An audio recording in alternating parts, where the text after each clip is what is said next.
जय श्री गणेश दोस्तों। हमारी आज की कहानी का नाम है ख्वाब अंतिम भाग। कहानी अच्छी लगे तो प्लीज चैनल को सब्सक्राइब कर लीजिएगा। अब शुरू करते हैं कहानी।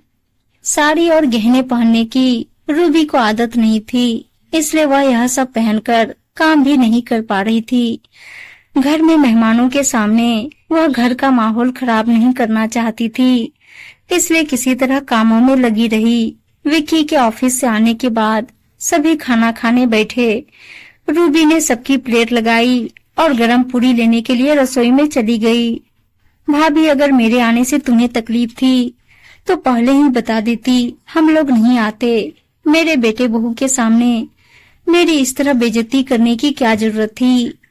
जीजी, यह आप क्या कह रही हैं? मैं भला ऐसा क्यों चाहूंगी? और आप ही बताइए, कभी मैंने आपके स्वागत सत्कार में कोई कमी की? अच्छा तो यह क्या है, इसे खाकर देखो।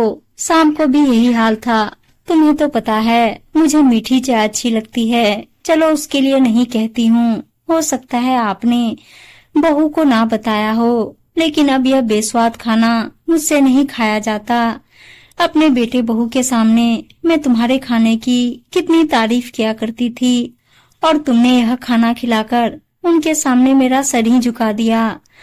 अनुराधा जी ने और विक्की ने उनके प्लेट से खाना चखा और उनका भी मुंह बिगड़ गया। अब अनुराधा जी का गुस्सा फूट पड़ा। विक्की पर चिल्लाते हुए बोली, बस यही बचा था, आज तूने वह भी सुनवा दिया। अब मैं इस घर में और अपनी बेइज्जती करवाने के लिए नहीं रह सकती। तभी रूबी वहाँ हाथ में पुड़िया लिए हुए पहुंची। कुछ बोलने ही वाली थी कि विक्की ने एक जोरदार थप्पड़ रूबी के गाल पर जड़ दिया। उस थप्पड़ की गूंज से पूरे घर में सन्नाटा छा गया। रूबी, तुम मेरे माता पिता से नफरत करती हो, यह तो मैं जानता हूँ, लेकिन उनको घर से निकालने के लिए इस हद तक गिर जाओगी, यह नहीं मैंने सोचा था।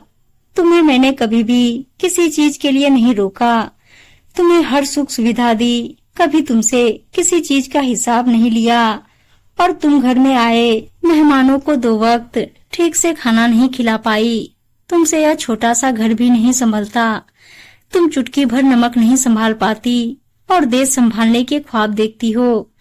मैंने जब से तुमसे शादी की है, घर के खाने में भी अच्छा स्वाद होता है, मैं तो भूल ही गया हूँ। यह बेस्वाद खाना बनाकर दिन भर तुम अपने दोस्तों के साथ फोन पर लगी रहती हो और मेरे आने पर दिखाती हो कि बहुत थक गई हो, जैसे ना जाने कौन सा पहाड़ तोड़ रही थी। इसी सब वजह से लोग बोलते हैं लव मैरिज नहीं करनी चाहिए, ना संस्कार ना मर्यादा। अगर तुम मेरा घर नहीं संभाल सकती, मेरे माता पिता की सेवा नहीं कर सकती, तो अभी इसी वक्त मेरे घर से निकल जाओ। मैं भी तुम्हारे रोज रोज के इस नाटक से तंग आ गया हूँ। अब रूबी के सब्र का बांध अब टूट गया था। रोज रोज सास के ताने और बातें सुनकर वह चुप रह जाती थी कि घर में शांति बनी रहे, और समय के साथ धीरे धीरे सब ठीक हो जाएगा, क्योंकि रिश्तों को बनाने में और सहेजने में समय तो लगता ही है। हो सकता है सासू माँ भी मुझे थोड़े समय बाद समझ सके, लेकिन मेहमानों के सामने विक्की ने जो थप्पड़ उसके गाल पर लगाया, आज उसे रूबी बर्दाश्त नहीं कर पाई और बोली, विक्की, शादी कोई खेल नहीं है जो जब चाहा खेल लिया और जब चाहा उसे खत्म कर दिया। आप अक्सर मम्मी जी की बातों में आकर मुझ पर हाथ उठाते हो, लेकिन बस अब बहुत हो गया। अब मैं और बर्दाश्त नहीं कर सकती।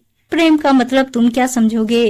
क्योंकि मुझे तो आज इस बात का यकीन हो गया कि तुम्हें मुझसे प्रेम नहीं आकर्षण था, क्योंकि जिससे प्रेम होता है उसका क्रोध, घृणा, कटु वचन, उसकी गलतियाँ, उसकी कमियाँ, इन सबके साथ उसको स्वीकार करना पड़ता है, जैसा कि मैंने किया, तुमने नहीं। प्यार हो तो यह सब भी अच्छा लगता है। प्यार इंसान को सहनशील बनाता है। केवल वही यह कर सकता है जिसने सच में प्रेम किया हो। केवल आकर्षण को प्रेम का नाम देने वाले को प्रेम किसे कहते हैं, उसे क्या पता। तुम कहते हो ना, मुझ में ना संस्कार है ना मर्यादा, तो तुमने कौन सा संस्कारों का अच्छा उदाहरण दिया।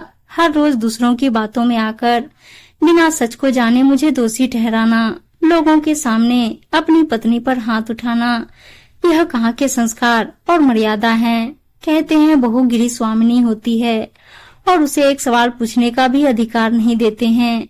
गिरी स्वामिनी तो कहते हो, लेकिन तुम लोग उसे घर से निकालने की धमकी देते हो। यह कैसी गिरी स्वामिनी है जिसका कोई घर ही नहीं। ऐसी गिरी स्वामिनी होने से अच्छा है वह एक इंसान ही रहे जिसका कोई अपना घर तो हो। उसकी जरा सी गलती हो उसे बर्दाश्त नहीं कर सकते, उसे घर से ही बेघर कर देते हो। तुम लोगों के सम्मान के खातिर दिन रात चूल्हे में जलती रहती हूँ, कभी कोई विरोध नहीं करती। इसके लिए उसे मिलता क्या है? अपमान। कहीं वह अपना अधिकार न मांग ले। इस डर से तुम जैसे लोगों ने स्त्री को अन्नपूर्णा बना दिया। कैसी अन्नपूर्णा, कैसी देवी जिसके खाने पर भी रोक टोक हो। उसकी छोटी छोटी गलतियों को इतना बड़ा बना दिया कि वह खुद से भी नजरें ना मिला सके। वह हमेशा अपने आप को ही दोषी मानती रहे और किसी भी अन्य का विरोध ना कर सके, अपना अधिकार ना पा सके, अपना सम्मान ना हासिल कर सके। तुम कहते हो चुटकी भर नमक नहीं संभाल पाती हो और देश संभालने के ख्वाब देख रही हो। हाँ, है मेरा ख्वाब कुछ करने का, अपना वजूद बनाने का, अपने हिस्से का सम्मान पाने का, और मैं अपने ख्वाब को जरूर पूरा करूंगी। और हाँ विक्की, पति को परमेश्वर का दर्जा देने से वह परमेश्वर नहीं बन जाता। परमेश्वर को कम से कम सही गलत का पता तो होता है। कोई भी फैसला सुनने या किसी को कुछ कहने से पहले उसकी बातों को जरूर सुन लेना चाहिए। यह प्लेट मैंने पापा जी के लिए लगाई थी जिसमें गलती से बुआ जी ने खाना खा लिया। पापा जी रोज इसी कुर्सी पर बैठते हैं, इसलिए मैंने उनकी प्लेट इधर ही लगा दी और पूरी लेने चली गई। बाकी सबके खाने में नमक बराबर डाला है, लेकिन लगता है कि हमारे रिश्ते में प्यार रूपी नमक खत्म हो गया है, इसलिए यह बेस्वाद हो गया है। और जिस रिश्ते में विश्वास न हो उसे निभाते रहने का कोई फायदा नहीं। मेरे माता पिता ने मुझे इस लायक बनाया है कि मैं अपना जीवन सम्मान पूर्वक जी सकूं और अपने ख्वाब को पूरा कर सकूं। मैं तुम्हारे इस घर को छोड़कर जा रही हूँ क्योंकि मैं अब और अपने आप को नीचे नहीं गिरा सकती। शाबाश बहू, आज तुमने इन लोगों को उनका असली चेहरा दिखा दिया। मैं तो कब से चाहता था कि बोलूं, लेकिन एक शिक्षक होने के नाते मेरा यह कर्तव्य था कि तुम अपने अधिकारों को पहचानो। इसलिए मैंने भी इस मामले में बोलने की जल्दबाजी नहीं दिखाई। और हाँ, अपने साथ मेरा भी सामान पैक कर लो, क्योंकि जहाँ मेरी बेटी की इज्जत नहीं वहाँ एक पिता कैसे रह सकता है। मेरे लिए तो इस घर का पानी भी हराम है। चलो हम अपने घर चलते हैं और तुम्हारे उस अधूरे ख्वाब को पंख लगाते हैं जिसे तुम इन जैसे घटिया लोगों के लिए बलिदान करना चाहती थी। विक्की, आकर्षण और प्रेम में फर्क होता है, यह समझाने के लिए मैं सदा तुम्हारी आभारी रहूंगी। और हाँ विक्की, यदि बार बार अपमानित होकर भी आपसे कोई जुड़े रहने की कोशिश करे तो इसका मतलब यह नहीं कि वह निर्लज है। हो सकता है उसके जीवन में आपका स्थान उसके लिए उससे अधिक हो। इतना कहकर रूबी और विक्की के पिताजी वहां से चले गए एक नई सुबह को देखने के लिए।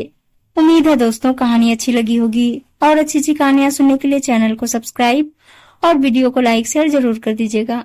धन्यवाद दोस्तों।